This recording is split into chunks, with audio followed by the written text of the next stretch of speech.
the Chiefs, we know at this point, after what we saw last year, the way the season ended, it really is about two things. If they're going to take that next step and win another championship, the offensive line and the downfield passing game. Of course, getting a little bit more activity in the running game too would also help. So it's interesting, isn't it, Charles, that when we're talking about what the Chiefs need to do to get over the hump, we're talking about things on offense. Injuries to the wide receivers, insufficient offensive line play, and maybe insufficient ground attack. That seems to be a little unusual, but it just shows you how good, of course, the defense has been, which is something that nobody really wants to talk about. But anyway, what have you seen so far in this offseason that leads you to believe that they're going to be able to fix some of those issues? I think it tells you how good Patrick Mahomes has been as well, frankly. I mean, you look around the league right now and you see like basically all of his wide receiver group from the 2022, 2023 seasons. They're getting cut, they're getting traded, they're getting sent all over the place. It's kind of amazing what he was able to accomplish with those guys, as his primary receivers those years. But I think the biggest thing for the Chiefs this year has been the offensive line. Obviously, last season they had the left tackle conundrum where they started 4 different players at the left tackle position. I don't think that's going to happen this season. Josh Simmons has shown that he is everything and more for what they hoped. Just consistency, able to stay on the field. He's healthy from that knee issue he had in his final season in Ohio State, and he just looks really, really sharp, really good as a rookie. And then Kingsley Suamataia as well at left guard, a player who had a really tough go his rookie season and seems to have found a home at left guard and is doing some really nice things there so far. And the team, both the coaching staff and the players, seem to have the utmost confidence in the left side of that line, whereas they did not have that for the majority of last season, whether it was the left tackle spot or then having to kick Joe Thuney out to left tackle, and then you have a backup in at left guard that was not up to snuff as well. So really excited about that, and I think that can be the catalyst for this entire offense when you're talking about, okay, the running backs, the receivers, giving Mahomes time to get the deep passing game going and get the timing down for the intermediate passing game. And then, you have all these investments on the offensive line. What can you do in terms of the run game or getting the screen game going? I mean, you look at all these names across the offensive line right now: Josh Simmons, Kingsley Suamataia, Creed Humphrey, Trey Smith. Really, the one that's probably the least athletic of the bunch, surprisingly, is Jawan Taylor, and that's only because he's coming off of a knee injury. But like, you look at those 4 names I mentioned, and you've got some serious athletes at the, offensive line position who can get out in space and block. So I'm looking for, that Andy Reid staple to kind of come back, which is the screen game, and be really, really effective where it quite frankly hadn't been last season. Okay. Also, we talked about wide receivers, and we know that they were banged up last year. Hollywood Brown being able to start, week 1. Xavier Worthy's no longer a rookie. And then one of the talks of camp was the play of Tyquan Thornton. And, he just kind of flailed out at the Patriots. And now he gets another chance with the Chiefs. And sometimes that's all a player needs is another chance. And especially if he's going to up his game from the Patriots to the Chiefs. And then you have even maybe Jason Brownlee, who I know I'm familiar with as a Jet fan, talented player, talented college wide receiver.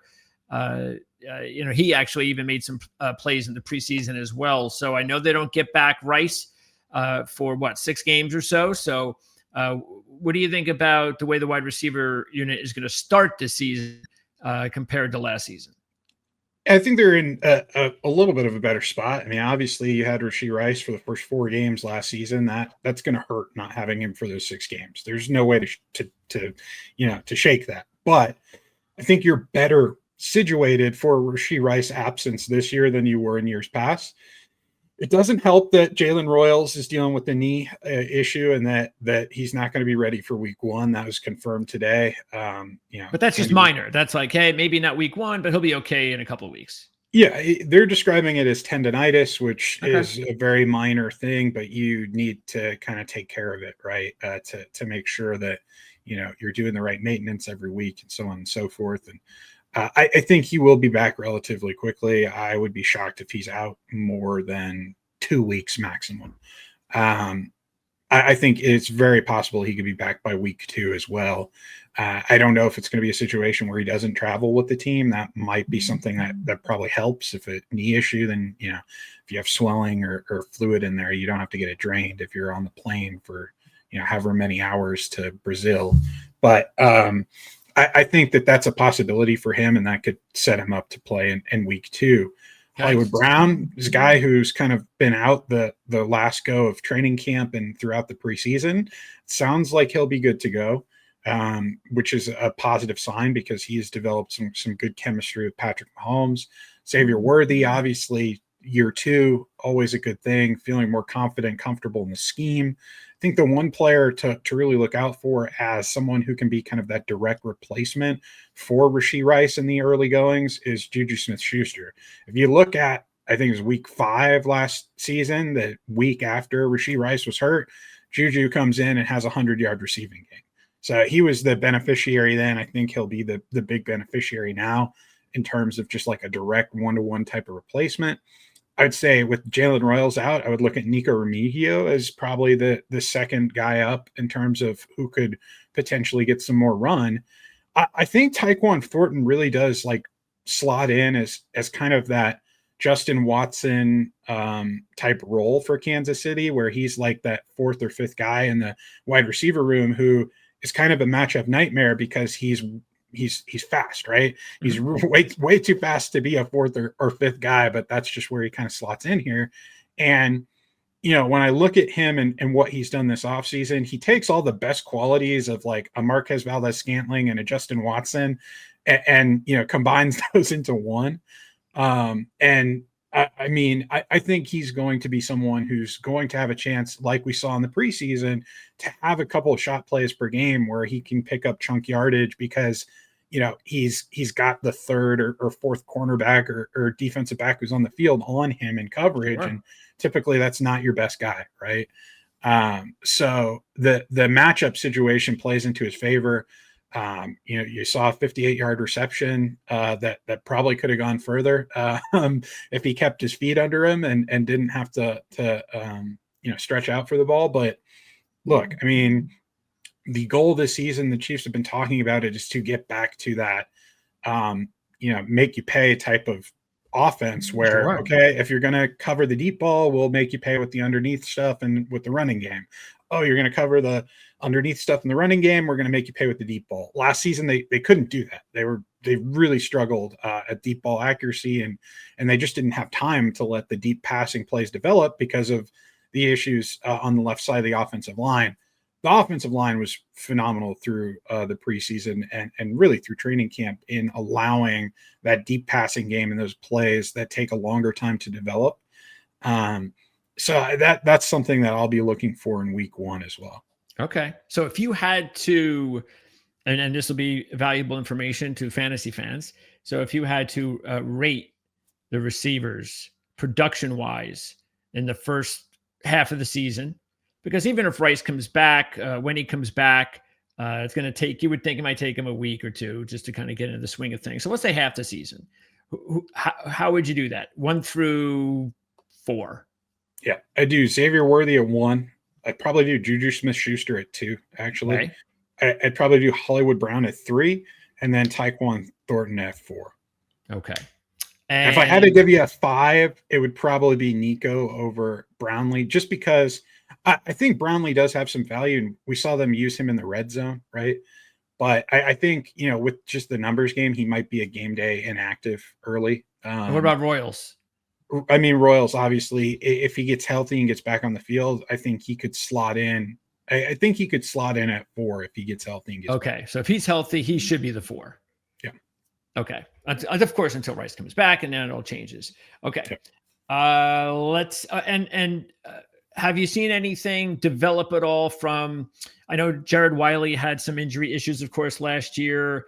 I'm sure the Chiefs are hoping that You draft a guy, so sort of like drafting a quarterback in the third or fourth round a couple of years before your quarterback might retire. It's the same thing that you're thinking about. I wonder if that's what they're doing with Wiley is, well, let's take a stab at him. He's got some good tools to work with. And then when Travis decides to hang it up in the next couple of years, maybe we don't need to spend a high draft pick on a tight end because we'll have one. So I don't know how Wiley's progressions come, and also the running game too, because on paper, yes, they did Brashard Smith. They got Elijah Mitchell there, but that's the back end of the running back room. The front end is what you saw last year. And again, I know the major deal with last year's, I'm not going to say necessarily poor play besides the offensive line, but less production than they were used to under Pacheco was him getting banged up, which is Pacheco. And that's what you expect out of a running back that runs as hard as he does. So how does the running back room look this year? Or how do you think it might look? And also anything to talk about as far as Wiley's development? Yeah. So starting with Wiley, I would say that I think that was the plan initially, what you mentioned, right? Getting a guy into the system, grooming him, getting him ready for whenever Travis Kelce's, decides to hang up the cleats, right? Then he had the knee injury last year, and I think that kind of set them back in that goal. In the sense that now he's working his way back from that, learning to trust the knee again. And I think they're not in a rush for him. And just to add to this tight end group, Robert Tonyan was just promoted to 53 from the practice squad. So he actually, in my opinion, would slot in at the number 3 behind Travis Kelce and Noah Gray, because that's what we've seen in the preseason. That's what we've seen in training camp as well. And honestly, when I think about how the Chiefs can offset some of this loss of Rashee Rice early on in the season, they're always one of the teams with the highest percentage of 13 personnel in the NFL. I think last year they were like 3rd in the NFL in 13 personnel snaps. So I think, Travis Kelce, Noah Gray, and Robert Tonyan are going to be on the field a lot together in those first 6 weeks. And Tanyan's a guy who's had a lot of success in his career. I mean, you look at what he did in Green Bay with Aaron Rodgers, and you can kind of see the vision for what the Chiefs were thinking here. And, he didn't play last year. He was injured. He came and joined the Chiefs late in the season on the practice squad, so he got a bit of a head start on things. And then Noah Gray has been consistently reliable for Kansas City. I think last year he was one of the most reliable receivers in terms of, catching passes, right? I don't think he dropped a single target. And he was just very, very, very consistent and good. So, when you talk about Travis Kelce entering kind of maybe this twilight season, right, where maybe this is it, maybe this is the end, and you want to keep him good and upright for the whole season. I think they could spread the ball around to this tight end room quite a bit. And you could see some of these guys have some really big games, especially in those first 6 weeks.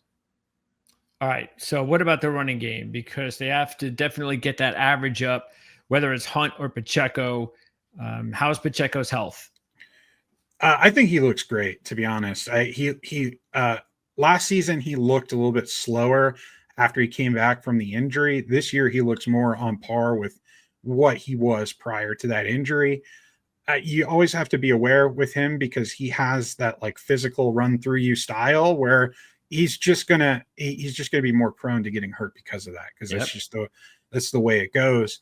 You have a very solid backup in Kareem Hunt. They're going to be kind of a 1-2 punch. I anticipate Pacheco being kind of the early down type of specialist, whereas Kareem could come in on third down, be a very solid pass protector or short yardage back in those types of situations on whether it's picking up a 3rd and 1 or a goal line situations. I think Kareem Hunt will be the guy they go to there. And then I think Brashard Smith will have some packages in the red zone as well. And also some varying packages where they'll bring him in and use him as a receiver out of the backfield. We kind of saw in that 3rd preseason game that they're kind of stressing some of that and playing around with it. What you haven't seen with him yet, though, is his ability as a screen, in the screen game. And I think that's something that the Chiefs will lean into as well, because his receiving ability, Brashard Smith, is Oh yeah, very, very good. I yeah. mean, he's the type of guy who you can motion out of the backfield and line him up at receiver, and he's going to run a route as good as all of your starters. He's that good of a player, and I think that Elijah Mitchell will be a game day inactive. If I had to guess, I think they'll go with Pacheco, Hunt, and Smith as their three. Okay. They've already said they're aiming to have three running backs active, so I think that will be the plan there. And Smith, will he also return kicks? I think he will return kicks as well. I don't know so much about punts. I think they're going to leave that, in the hands of Nico Remigio. But Okay. it's definitely a possibility that he could get in on punts as well if there's an injury or something. Now, of course, you got Smith as a 7th-round pick. Pacheco was a 7th-round pick. Chief fans know how productive Pacheco was as a rookie. Is there any chance that Brashard Smith, like you saw from day one, how Pacheco took to, whether or not he took, when exactly he took the reins, and then when he did, it was just his ball. He was the guy the rest of the season. How do you compare what you've seen so far with Brashard Smith's development? Different type of player, I completely understand. But because I'm sure there are some fans out there that are looking at that. Hey, Pacheco's a 7th-round pick. Why can't Brashard Smith do what Pacheco did? So I find it very hard to see him having that similar path, only because he just doesn't have the frame right now to be the bell cow back. Like Pacheco was prepared for that from a physical standpoint. This is still Brashard Smith's second year playing running back. He's going to have a bit of a physical transformation getting into the Chiefs' weight room and system and nutrition program. I would be shocked if he was, like next season, he'll probably be above 200 pounds if I had to guess. This season, I don't think he's going to get there. Okay. And that's okay for what they're going to ask him to do this season, which is, he's not going to be running between the tackles, right? He's going to be catching a lot of passes out of the backfield, maybe doing some pass protection work occasionally, because he did excel there during training camp, surprisingly. And then, maybe, some off tackle type stuff or stretch runs or, situations where you can get him out in space where he's not going to be, taking on a linebacker and having to take that punishment. Any chance at all that because it sounds like to me that, like you said, you're going to have the 3 running back room. It's probably going to be like that most of the season. Any chance that if Kareem doesn't get his average up and the offensive line is no longer the excuse, say, any chance that Mitchell at some point during the season will get the opportunity to get more carries to spell Hunt? I would say that it's probably more likely than not going to have to be an injury to get Mitchell involved. Okay. And, just knowing how the running back position takes a beating in the NFL, there's going to be, whether it's an ankle or something, there's going to be something at some point where, you're going to have to. I mean, Hunt dealt with like a groin injury during the preseason, right? So like there's going to be something. And when there is, I think Mitchell can get in there. I was concerned. I thought he didn't quite show enough, even in that last preseason game, to be kind of that number 4 guy. And I really thought the Chiefs were going to be active on the waiver wire or even bringing in, another veteran type guy on the 53 to just kind of, fit their system a little bit better, but also someone that they could envision as a long-term asset, because you look at that room right now. Isaiah Pacheco, free agent after this season. Kareem Hunt, free agent after this season. Elijah Mitchell, free agent after this season. The only one that's under team control outside of Brashard Smith is probably going to be Carson Steele on the practice squad. And then you bring back Clyde Edwards-Helaire on the practice squad, which is a move to me that doesn't make a whole lot of sense. I know he knows the system. He could probably get in there in a pinch, but you know what he is at this point, and he's not going to help your team win football games more likely than not. Good locker room guy. I can understand it if they're out there trying to help him out so he still gets healthcare coverage or whatever being in the league, but it's just that one's a little confounding to me, especially when you have long-term needs. I wouldn't be shocked. Say they do have an injury and it's substantial and someone's out for an extended period of time at this position. I would not be shocked if by the trade deadline they're looking Okay. around the league for someone they could add who could potentially be, a long-term solution, whether they have 2 or 3 years of control or could be extended after this year, or whatever it may be. I think they could find themselves looking at that spot. All right. So we'll definitely follow that then. Let's turn our attention to the defense. And so, what about the pass rush? So let's start with the pass rush. They've got to get more. That's everybody knows that. You're a Chief fan, you know it. So, what do you think? You think there's you seeing anything promising at all from camp into preseason that leads you to believe they can be better than last year?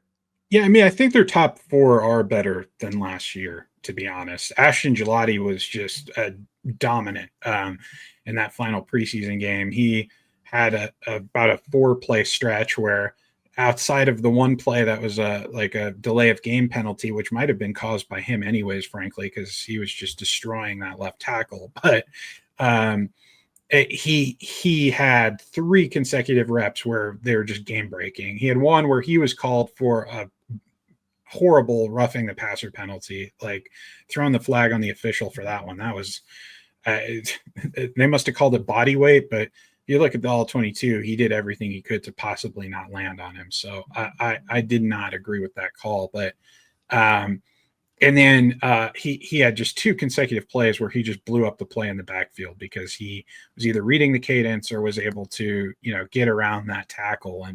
And yeah, he's someone who's going to develop. I think Charles Omenihu, a year further off of that knee injury, is looking recharged and better. Mike Dana is always consistent. George Karlaftis, we know what he can do. I think that group's going to look good. And then, you also have to consider on the edges, right? You can kick out a guy like Chris Jones. You can also kick out a guy like Jerry Tillery. You can get a guy like Leo Chenal in there rushing the passer off the edge as well. So you have a lot of options there beyond those kind of initial 4. The one thing that confuses me, Malik Herring, he's been with the team for a while. I just don't understand what he brings as that number 5 guy. Maybe it was a special teams decision, but I probably would have kept during these 53-man cuts a different player around instead of Herring. Getting into the D line, that has been the most perplexing of the Chiefs' offseason decisions right now. The interior defensive line. Yeah, I was going to ask you. I was just noticing as a Jet fan, what in the world? That can't be true. They can't be putting Natty. They're not actually going to start him. I got to tell you right now. Now, maybe it was a scheme deal, but he did not look good with the Jets. There was no surprise that if he didn't get traded, he was getting cut. There was no doubt about it. He was not making the team. Wow. So I just got to think it was a scheme difference that he just didn't feel right. I don't know.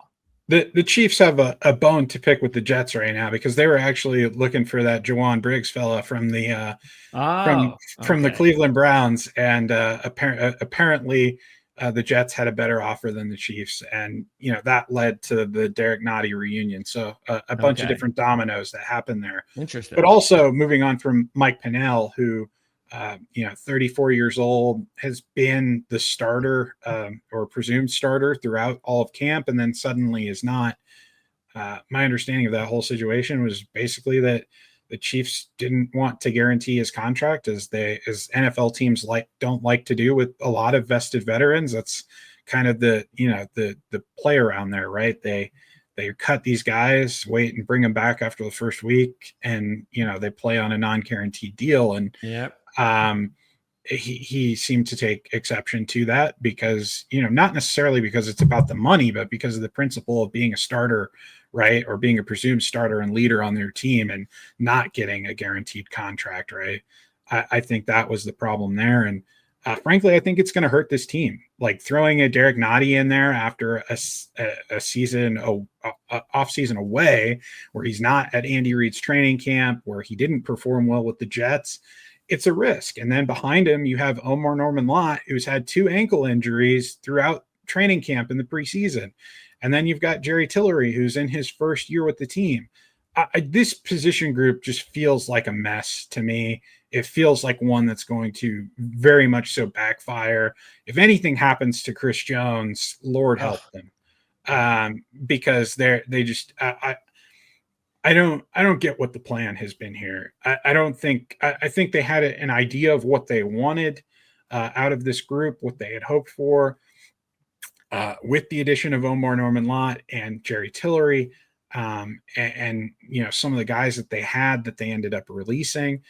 And I don't think anyone has been able to take a step forward there. And frankly, it's been this way for a couple of years at the interior defensive line. It's been Chris Jones and everybody else. And I think that the Chiefs need to find some sort of level of consistency there. And it's been a big failure of the coaching staff to not be able to develop someone and get someone who they can confidently put out there next to Chris Jones on a regular basis. Yep. The only one who's been really successful in that regard over these last several years has been Mike Pennell, who's no longer Yeah. with the team. So he's still a free agent for now. Who knows if that'll still be the case? He could probably wind up out in Green Bay after they traded, Yeah. Kenny Clark in the Micah Parsons deal. If people will recall, Mike Pennell started his NFL career in Green Bay, so it could be a nice place for him to go, and finish out if he still believes he has something in the tank, and if they still believe they need help there, he could potentially head out north. Norman Lott's injury status then?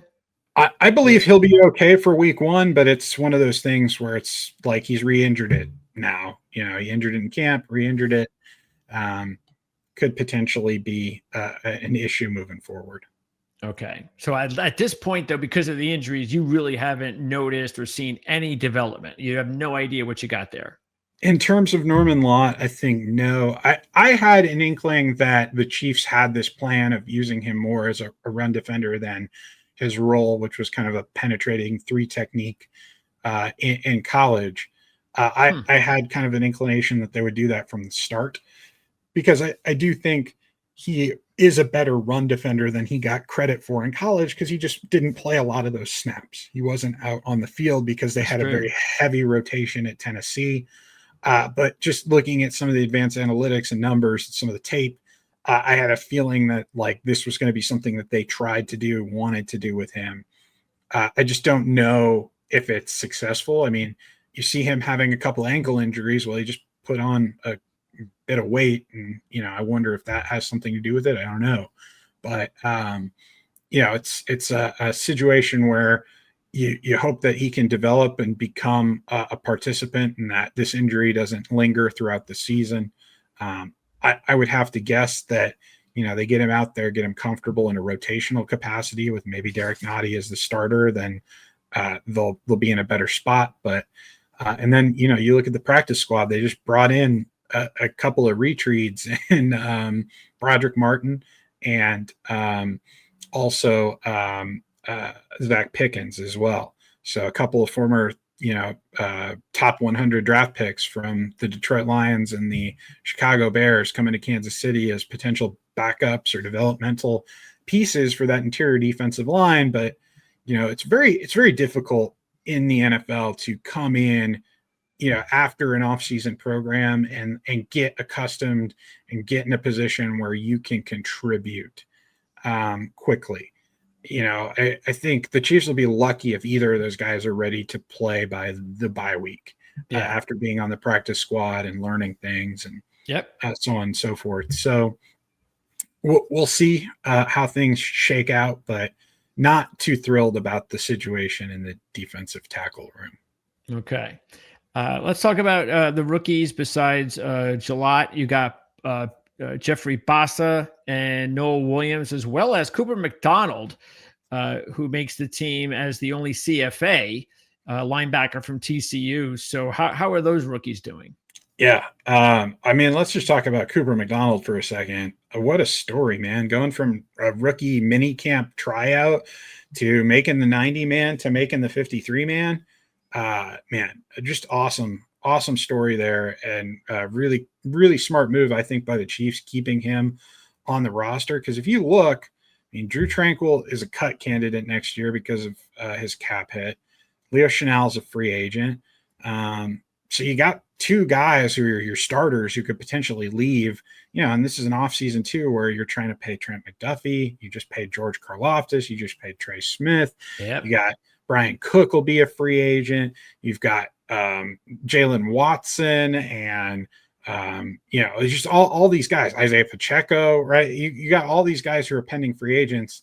I think the linebacker position is one that they might have to say, Leo, we love you, but so long. Drew, you appreciate what you've done, but we need that cap space. And because of that, you need to have some guys waiting in the wings. That's right. And I think Cooper McDonald, Jeffrey Bossa are those two guys who could potentially be waiting in the wings. And, maybe they'll have some additions in free agency, cheaper additions and in the draft as well. But those are going to be your key depth pieces moving forward. And I think, what they've both shown, Bossa, I think his one weakness is he struggles to get off blocks a little bit, but that's because he's a little bit not quite as hefty as some of the other guys in there. He's a former safety, right? But that he's got incredible instincts playing downhill and also in coverage. And then Cooper McDonald as well just made some really nice plays, whether it's rushing the passer or in the backfield, on special teams. He's done it all and is a really impressive guy who you can develop for the future. Yeah, because the Jets had picked up Cam Jones. Speaking of Jets and the Chiefs, so was that what McDonald did? McDonald basically won the spot over someone like Jones. Yeah, I do think that I don't know that they were in competition for a single spot. I think the Chiefs would have liked Jones back on the practice squad.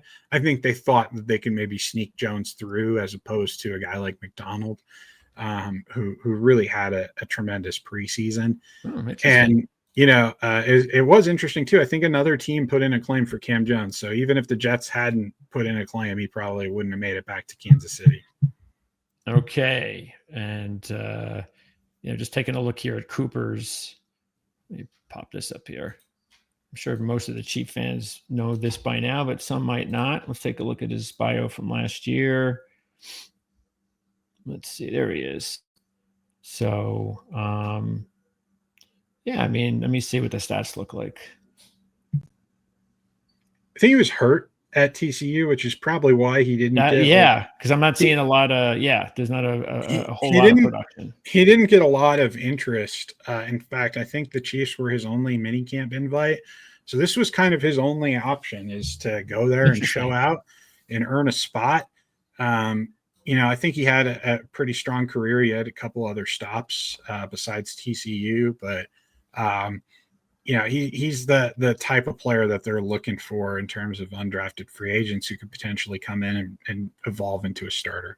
Well, like you said, it's it's a great story, and this is what you get every year at this time in the NFL, especially with the practice squad, and it's always in flux. I mean, it's you just said even today the new guys that have been signed. I mean, you just that's the thing that just. I don't know. That's the last thing that I'm kind of waiting for the NFL to come up with. I was wondering whether or not, I know contractually it's probably not something they could probably do, but I was thinking of, hey, wouldn't it be nice if they had like a 53-man roster day, where from the beginning of the day to the end of the day, you had your entire roster set. And you could watch as your players get picked up from other teams and things like that. Of course, like I said, contractually it'd be a nightmare, but the NFL is always interested in picking up, these like big days to make things even that much more spectacular. Take advantage of how popular the league is. Because when I look at practice squads now, or when I look at final rosters now, when they're done, because of the way that the league is. I'm like, yeah, well, I don't know, because I know I don't see this guy making the team, but I know he's probably going to make the practice squad.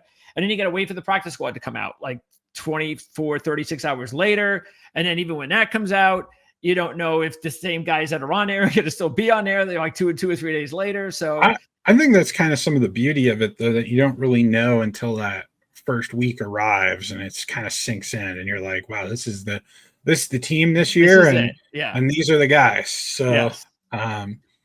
until you get like a Micah Parsons trade or something. Yeah. Well, that's Jerry Jones.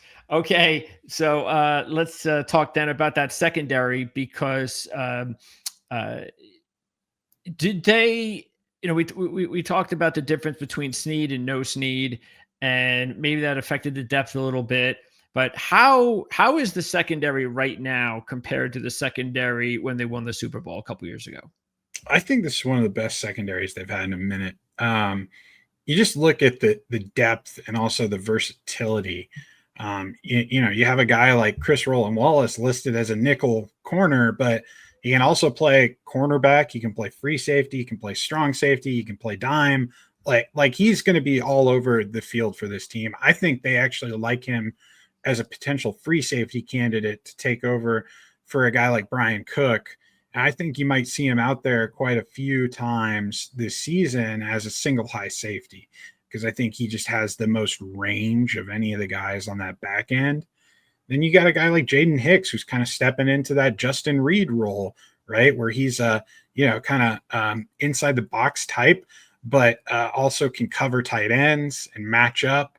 He can play a little bit of nickel as well. Chamari Connor is another guy who's extremely versatile. He can play free safety. He can play nickel. He can play strong safety as well. So a lot of versatility in terms of the safety room, but also, you look at the cornerback group as well.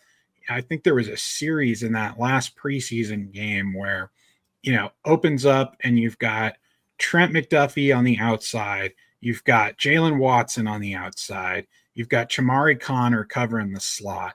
Then, two plays later, you have Trent McDuffie in the slot. You've got Jalen Watson on the outside, and you've got Christian Fulton on the outside. So there's just a lot of different looks that Spags can throw at quarterbacks where like you just don't necessarily know what's coming, and you got all these different guys coming in, coming out, and doing different things for you. And you don't even have to, in some cases, rotate them out, right? I mean, you can put a group in there where maybe one snap you have Trent playing in the slot, and another snap you have him playing outside, and you got another guy in the slot. Like there's so many different things that you can do and change on a play-to-play basis with this personnel in the secondary. It's going to make it really hard on quarterbacks. And I think specifically if the Chiefs got any rookie quarterbacks on the schedule this year, it's going to be a tough time for those guys against the Spags defense. How about the loss of Najee Johnson, and what is his status? Yeah, he's on IR designated to return. He was one of the designated to return spots. When cut down day happens, so he'll be out at least 4 weeks, and we'll just see what that looks like when he comes back. Who will kind of get bumped. I think that the guy like maybe Josh Williams, right? If he doesn't, if he doesn't end up contributing on special teams and on defense the way that they hope he can, because he's been here for so long, I think he's someone really? who could end up off the roster. So his development basically stalled. Because I remember last year talking to you about it, there was still high hopes, the size and all that. But I guess I think the physical tools are there, and he has some really strong flashes. I think that he hasn't been able to master and pick up the defense to the point where you'd hope right now, in terms of just playing one role really on defense, right? You're playing outside corner. You'd hope in this year, right? This is year 4 for him. Yeah. So you'd hope that he's a guy that by year 4 would have like a mastery of that, and then be able to be trusted by the defensive coaching staff. I think had Najee not been hurt, I don't know that he would have made that initial roster. Interesting. Definitely a player though that would be immediately picked up, you would believe. Yeah, or even potentially a trade candidate. You never know. Okay. And maybe that's a discussion they've had, like, hey, we're not ready to trade him yet, but maybe in a couple of weeks they might be. You never know. But and then Noel Williams, the rookie, Yeah. right? We haven't talked much about him. I thought he was tremendous during training camp. During the preseason, he had some up and down moments, but more up than down. I think he showed kind of his youth a few times and had a few silly penalties because of it. But I think the future's bright for him, and that he'll likely probably slot in for that Jalen Watson role if Watson leaves in free agency, Okay. and potentially be that number 2 corner opposite like a Trent McDuffie, and Christian Fulton's under contract one more year as well. All right. Special teams. We talked about the punter. We know the kicker. So how's the punter? I know that there was. I know that.